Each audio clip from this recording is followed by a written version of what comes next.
Innanzitutto facciamo bollire 4-5 uova.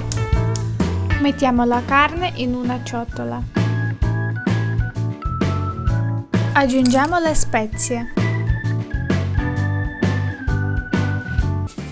Poi dobbiamo mettere la panna. Ho preso 600 ml, ma adesso vediamo quando dobbiamo mettere. Ma prima mescoliamo bene, poi vediamo.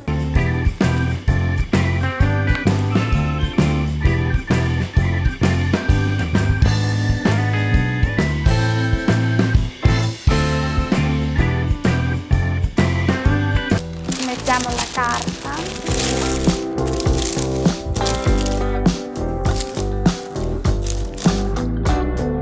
Mettiamo primo strato.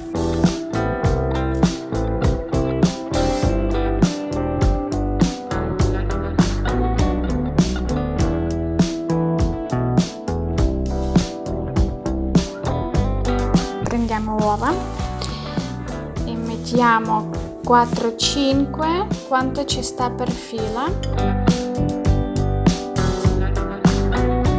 E adesso dobbiamo coprire sopra tutti i nostri uova.